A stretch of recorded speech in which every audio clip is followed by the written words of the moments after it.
Subscribe کریں ہمارے channel کو اور بیل آئیکن کو کلک کریں تاکہ ہماری ہر نئی آنے والی ویڈیوز آپ تک بآسانی پہنچ سکے۔ بسم اللہ الرحمن الرحیم۔ حضرت الیاس علیہ السلام۔ بسم اللہ الرحمن الرحیم۔ آپ اردن کے علاقے میں جلدوا میں پیدا ہوئے۔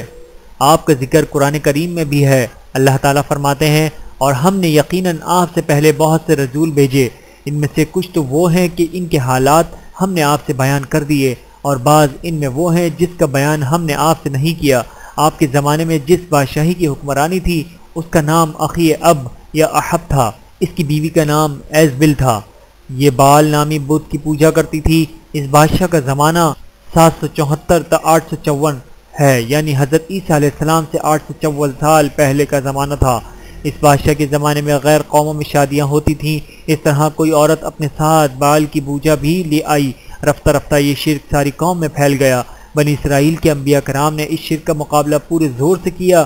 ان میں اہم نام حضرت الیاس علیہ السلام کا ہے۔ قرآن مجید میں آپ کا ذکر 2 جگہ آیا ہے۔ آپ حضرت ہارون علیہ السلام کی اولاد میں سے ہیں۔ اللہ تعالیٰ نے آپ کو شام کے لوگوں کی اصلاح کے لیے بھیجا۔ آپ کی تبلیغ کا مرکز شام کا مشہور شہر بال بک تھا۔ بال ایک بت کا نام تھا، اسی بت کے نام پر شہر کا نام رکھا گیا تھا۔ یہ قوم اس بت کی پوجا کرتی تھی۔ یہ بت بہت پرانا تھا۔ حضرت موسیٰ علیہ السلام کے زمانے میں بھی اس بت کی پوجا کی جاتی تھی۔ مختلف موسموں میں اس کے گرد میلے لگا کرتے تھے۔ اس پر سونے چاندی کے نذرانے چڑھائے جاتے تھے۔ اسے خوشبو کی دھونی دی جاتی تھی۔ جانوروں کی قربانی دی جاتی تھی، بلکہ انسانوں کی قربانی دینے کی روایت بھی ملتی ہے۔ خود یہ بت سونے کا تھا، 20 گز لمبا تھا، اس کے 4 منہ تھے۔ وہاں والا قصص القرآن۔ حضرت الیاس علیہ السلام نے جب قوم کو یہ سب کرتے دیکھا تو اس سے فرمایا، کیا تم بال نامی بت کو پوجتے ہو اور اسے چھوڑتے ہو، اور جو سب سے بہتر پیدا کرنے والا ہے وہ معبود برحق تمہارا بھی رب ہے، اور وہی تمہارے اگلے باپ دادوں کا بھی پروردگار ہے۔ آپ نے اس قوم کو ہی تبلیغ نہیں کی بلکہ وقت کے بادشاہ اخیب کو بھی حق کے پیغام پہنچایا، اور فرمایا، تم بے حس و حرکت اور بے جان بت یعنی بال کی پوجا کرتے ہو، یہ کھلا شرک ہے جو خود بھی اور ساتھ میں تم سب کو بھی جہنم میں لے جائے گا۔ حقیقت میں عبادت کے لائق تو میرا رب ہے جو ہمیشہ سے ہے اور ہمیشہ رہے گا۔ آپ کی تبلیغ کی وجہ سے قوم تو پہلے ہی آپ کی مخالف ہو چکی تھی، اب بادشاہ اور اس کی بیوی بھی آپ کے خلاف ہو گئے۔ انہوں نے آپ کا مذاق اڑایا، آپ کو تکالیف دی، پھر نوبت یہاں تک پہنچی کہ وہ سب آپ کی جان کے دشمن ہو گئے۔ آپ شہر چھوڑ کر ایک پہاڑ کے غار میں چلے گئے۔ وہ لوگ آپ کی تلاش میں نکل کھڑے ہوئے۔ اللہ تعالیٰ نے اپنے نبی کو ستانے والے اور جھٹلانے کی انہیں یہ سزا دی کہ انہیں قحط میں مبتلا کر دیا۔ 3 سال تک ایک بوند پانی نہ برسا۔ وہ لوگ بھوک اور پیاس سے مرنے لگے۔ اسی دوران حضرت الیاس علیہ السلام غار سے نکل کر ان کی طرف آئے تو انہیں عذاب میں گرفتار دیکھا۔ آپ نے ان لوگوں سے کہا، یہ تمہارا بال کب کام آئے گا؟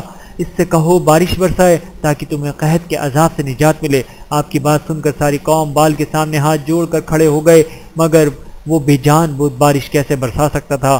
جب تھک گئے تو حضرت الیاس علیہ السلام سے کہنے لگے، اے الیاس، تیرا خدا کون سا ہے؟ تو اس سے بارش کی دعا کر کے دکھا۔ آپ نے رب العالمین کے حضور دعا کی۔ دعا کرنے کی دیر تھی کہ بارش شروع ہو گئی، زمین سرسبز ہونے لگی۔ اس قوم نے یہ معجزہ اپنی آنکھوں سے دیکھا تھا لیکن ایمان پھر بھی نہ لائے، الٹا حضرت الیاس علیہ السلام سے کہنے لگے، سب تیرا جادو ہے، معاذ اللہ۔ یہ الزام ایسا ہی تھا جیسے آپ سے پہلے آنے والے انبیاء کو ان کی قومیں لاجواب ہو کر دیتی رہی تھیں، اور یہ باتیں ہیں اس زمانے کی جبکہ ابھی حضرت موسیٰ علیہ السلام کی وفات کا زیادہ عرصہ نہیں گزرا تھا، اور یہ قوم اللہ تعالیٰ کے احکامات کو جھٹلانے پر 40 سال تک سزا بھگت چکے تھے۔ اس سب کے باوجود انہوں نے بال کی پوجا شروع کر دی۔ غرض یہ قوم گمراہی میں ڈوبی رہی، اور حضرت الیاس علیہ السلام کو اللہ تعالیٰ نے اپنے پاس بلا لیا۔ صدق اللہ العلی العظیم۔ ویڈیو دیکھنے کا بہت شکریہ۔ مزید ویڈیوز دیکھنے کے لیے ہمارے چینل کو سبسکرائب کریں۔ اگر ویڈیو پسند آئے تو لائک کریں۔ اچھی بات کو دوسروں تک پہنچانا صدقہ جاریہ ہے۔ جزاکم اللہ خیرا کثیرا۔ اپنا اور اپنے پیاروں کا بہت زیادہ خیال رکھیے گا، اور مجھے دعاؤں میں یاد رکھیے گا۔ Take care. اللہ حافظ۔